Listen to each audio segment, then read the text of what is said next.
सुबह का वक्त जहां एक गृहिणी को सांस लेने की फुर्सत नहीं होती है, रोज की तरह शिखा अपने हाथ फुर्ती से चला रही थी। एक तरफ चाय तो दूसरे गैस पर सब्जी बन रही थी।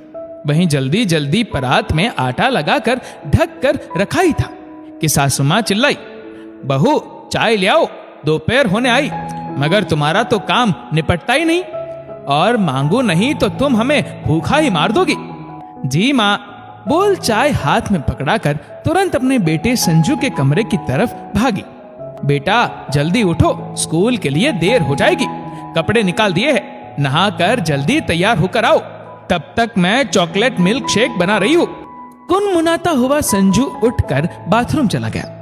तभी उसकी नजर अपने मोबाइल फोन पर पड़ी, जो कि साइलेंट पड़ा था। अचानक लाइट चमकती देख उठाया ही था कि पतिदेव शिखर की आवाज आई, अरे मैडम फोन छोड़ो, एक कप कॉफी बना दो, बहुत सर दुख रहा है, रात में 2 बजे तक काम किया है, तुम्हारी तरह खर्राटे नहीं मारे हैं। पति की बात सुन फोन छोड़ तुरंत रसोई की तरफ भागी और कॉफी तैयार कर हाथ में पकड़ाई थी कि संजू बोला, मम्मा बैग नहीं जमा है, आप मदद कर दो, टाई बेल्ट भी नहीं मिल रहे। हाँ बेटा आई। दौड़कर संजू के पास पहुंची, सामान निकाला और वापस रसोई में टिफिन लगाने लगी। थोड़ा सा समय मिलते ही उसने सोचा, फोन लगाती हूँ, इतनी सुबह सुबह आखिर क्या परेशानी आई होगी माँ को। शिखा के हाथ में फोन देख सांस कमला जी बोली, तुमने भोग का प्रसाद तो बनाया नहीं, बच्चा स्कूल गया नहीं, पति के ऑफिस की तैयारी की नहीं, सारी रसोई फैली पड़ी है, और तुम्हें सुबह सुबह गप्पे मारने का शौक चढ़ा है। रखो इस टुनटुने को साइड में और जल्दी जल्दी हाथ चलाओ। चाहती थी कि एक बार माँ को फोन कर पूछ ले कि सुबह से 10 मिस कॉल क्यों है, मगर इतनी मजबूर थी कि चुपचाप फोन रख काम में जुट गई। बेटे संजू को तैयार कर बस स्टॉप तक छोड़ने गई। बस आने में थोड़ी देर थी, सोचा फोन करूं, इतने में बस आ गई। उसने संजू की शर्ट का कॉलर ठीक किया, बाई बोल घर पहुंची तो शिखर गुस्से से बोले, रुमाल कहाँ है मेरा, एटीएम कार्ड भी नहीं मिल रहा, तुम्हें पता है मुझे सुबह कितनी जल्दी होती है, फिर भी तुम कोई चीज ठीक से नहीं रखती, पता नहीं कहाँ ध्यान लगा के रखती हो। ये लीजिए, सामने टेबल पर सब रख दिया था, ठीक है कोई एहसान नहीं कर दिया था। अच्छा सुनो, आज मेरी बहुत जरूरी मीटिंग है, नाश्ता नहीं करूंगा, टिफिन दे दो। जी अभी तैयार करके देती हूँ, बोल पलटी ही थी। तैयार करके देती हूँ मतलब अभी तक तैयार नहीं किया? टिफिन देने का मतलब होता है जब बोला जाए हाथ में थमा देना चाहिए, और कितने बरस लगेंगे तुम्हें यह समझने में, हद करती हो शिखा। पैर पटकते हुए बिना टिफिन लिए ही चला गया। ये तो महीने में 10 बार हो ही जाता है जब शिखर गुस्से में टिफिन लेकर नहीं जाते। शिखा चुपचाप रसोई समेटने लगी। एक कप चाय लेकर बालकनी में बैठ गई। सोचा काम वाले आने तक थोड़ी फुर्सत है, माँ को फोन कर पूछूं क्या बोल रही थी। अपनी बहू के हाथ में फोन देख कमला जी ने उसके हाथ से फोन छुड़ा लिया। सुबह से देख रही हूँ, फोन का पीछा नहीं छोड़ रही तुम। सुनो, बड़ी बुआ जी खाना खाने आ रही है, खाने में मलाई कोफ्ता, दही बड़ा और बेसन के लड्डू उन्हें बहुत पसंद है। पर माँ जी आज तो कोई तीज त्योहार भी नहीं है, फिर बुआ जी अचानक क्यों आ रही है? अच्छा, अब घर में बहन बेटियों को आने के लिए तुम्हारी इजाजत लेनी पड़ेगी। कान खोल कर सुनो, ये मेरा घर है, यहाँ कोई भी कभी भी आ जा सकता है, तुम चुपचाप जितना कहा जाए वह करो। कहते हुए अपने कमरे में चली गई। चाय पीकर घर की साफ सफाई कर रसोई में जुट गई। खाना बनाते बनाते समय का पता ही नहीं चला। बुआ जी भी आ गई। सब लोग खाना खाने के बाद आराम करने अपने कमरे में चले गए। शाम को चाय बनाते समय शिखा को याद आया, सुबह माँ का फोन क्यों आया था, जरा लगाकर पूछूं तो। फोन की घंटी जाते ही उधर से माँ की आवाज आई, अरे क्या हुआ माँ? शिखा तू फोन क्यों नहीं उठा रही थी? तेरे पापा को रात में घबराहट बेचैनी हो रही थी, डॉक्टर ने कहा उन्हें दूसरा हार्ट अटैक आया है, उनकी हालत गंभीर बता रहे हैं। मैंने रात को तेरी सास से बात की थी कि तुझे जल्दी भेज दे, और सुबह दामाद जी को भी बोला था। बेटा तू अभी तक आई क्यों नहीं? मैं अकेली बहुत परेशान हो रही हूँ। विशाखा भी कल तक आ पाएगी। अपनी माँ की बात सुनते ही शिखा के होश उड़ गए। इसलिए आप सुबह से फोन लगा रही है? अच्छा माँ, तुम चिंता मत करो, मैं कुछ देर में पहुंचती हूँ। ये क्या हो रहा है? माँ जी और शिखर को सब पता था, फिर भी उन्होंने मुझे बताना ठीक नहीं समझा। अब समझी, सुबह से फोन बज रहा था, फिर भी वह मुझे उठाने क्यों नहीं दे रहे थे? क्योंकि उन्हें पता था, अगर मुझे पता चल जाता तो मैं तुरंत अपनी माँ के पास चली जाती। विनोद जी की 2 बेटियां, विशाखा और शिखा। विशाखा की शादी दूसरे शहर में हुई थी, मगर बाद में उन्हें एहसास हुआ कि बेटी उनसे कितना दूर हो गई। इसीलिए उन्होंने शिखा की शादी अपने शहर में ही कुछ किलोमीटर दूर कर दी। यही सोच के बेटी आती जाती रहेगी तो घर आंगन खिला खिला रहेगा और विनोद जी और आभा जी का अकेलापन भी दूर हो जाएगा। शुरू में सब ठीक रहा। सास कमला जी को कुछ समय बाद शिखा का यूं बार बार अपने मायके जाना अखरने लगा। कुछ विवाद उत्पन्न होने पर विनोद जी और आभा जी ने कह दिया, बेटा हम आराम से रह रहे हैं, तू तेरा घर संभाल। नए परिवेश में ढलने में थोड़ा समय लगता है। अपने माता पिता की बात सुन शिखा भी चुप हो गई और जैसा कमला जी और शिखर कहते रहे वह करती रही। इस तरह उसका आना जाना साल में 2 बार भी बड़ा मुश्किल में हो पाता।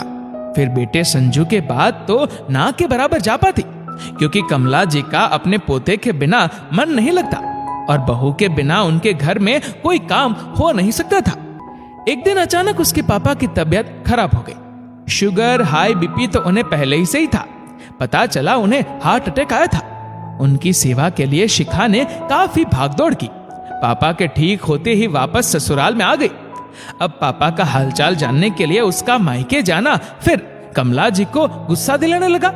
असल में वे नहीं चाहती थी शिखा उन्हें छोड़कर अपने माँ बाप की सेवा करती रहे, क्योंकि उनके हिसाब से बहू का फर्ज ससुराल वालों की सेवा करना है।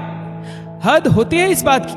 अब इन्हें जो ठीक लगा था इन लोगों ने किया, अब मुझे जो ठीक लगेगा मैं वही करूंगी। कहते हुए वो अपने कमरे की तरफ भागी। तैयार होकर पर्स थामकर घर से बाहर निकल ही रही थी। ओ महारानी, अचानक घर द्वार छोड़कर कहां चली? पीछे से सासू मां ने कहा, माँ जी मैं अस्पताल जा रही हूँ, मेरे पापा भर्ती है। अरे दिल के मरीज है, क्यों परेशान होती हो? कल तक ठीक होकर घर आ जाएंगे। यूं बार बार जाने की जरूरत नहीं, जाओ जाकर चाय बनाओ। माँ जी मेरे पापा की तबीयत को आप इतना हल्के में ले रही है, अगर उन्हें कुछ हो गया तो? वह सब छोड़िए, आप पहले ये बताइए, आपको ये बात रात से मालूम थी, फिर भी आपने क्यों नहीं बताई? और इसीलिए आप मुझे फोन पर बात नहीं करने दे रही थी। अरे अब बुढ़ापा है, याद नहीं रहता, कौन सी बड़ी बात हो गई? कमला जी अभी मानने को तैयार नहीं थी कि उनसे कुछ गलती हुई है। इतने में शिखर ऑफिस से लौट आया। ये सब सुन बोला, अरे क्या हुआ? मैंने फोन करके पूछा है, सब ठीक है। अब तुम यूं हंगामा ना मचाओ, संडे को जाकर मिल आएंगे।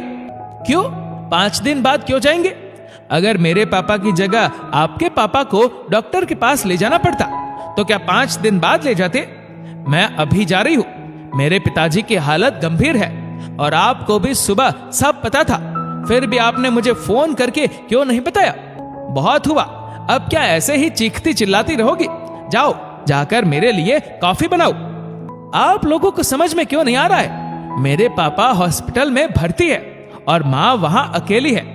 मेरी बहन भी कल पहुंचेंगी, उन्हें मेरी जरूरत है। यहाँ चाय कॉफी तो कोई और भी बना सकता है। शिखर गुस्से से शिखा पर हाथ उठाने ही वाला था कि कमरे से सब सुन बुआ जी बाहर आई और बोली, शिखर तुम्हारा दिमाग खराब हो गया है, बहू पर हाथ उठाते हो, वह भी गलत बात के लिए।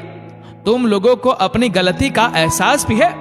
उसके पिता हॉस्पिटल में भर्ती है और तुम उनकी बेटी को उनसे मिलने से क्यों रोक रहे हो? अरे बुआ जी, उन लोगों का तो रोज रोज का है, कभी ये हो रहा है, कभी हमें अपना घर देखना है या उनके घर में ही पड़े रहेंगे।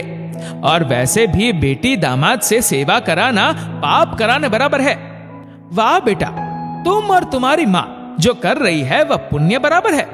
सच ही कहते हैं लोग, बहू कभी भी ससुराल को अपना नहीं समझ पाती, क्योंकि हर रोज ससुराल वाले नए नए हथकंडे अपनाते हैं और उसे परेशान करने के लिए दहेज मंगवाते हैं। कभी कामचोर कहते हैं, बेटा पैदा करने को बोलते हैं, मायके जाने नहीं देते, जिस वजह से उसके पास सहने और घुटने के अलावा कुछ रह नहीं जाता।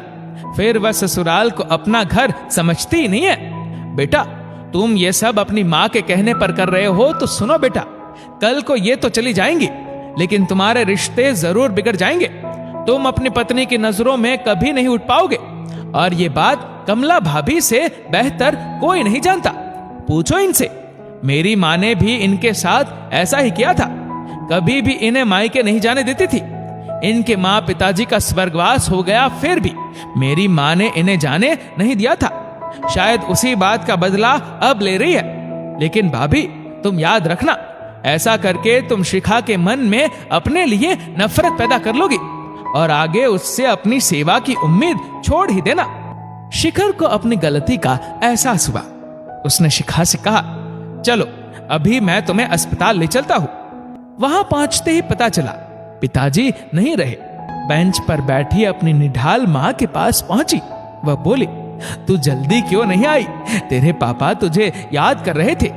माँ की बात सुन आज कई बरसों बाद वो अपनी माँ के सामने बिलख पड़ी और बोली, सच में बेटियों की माँ बड़ी असहाय होती है। काश तुम्हारा बेटा होता तो आज तुम्हारे साथ ये खड़ा होता।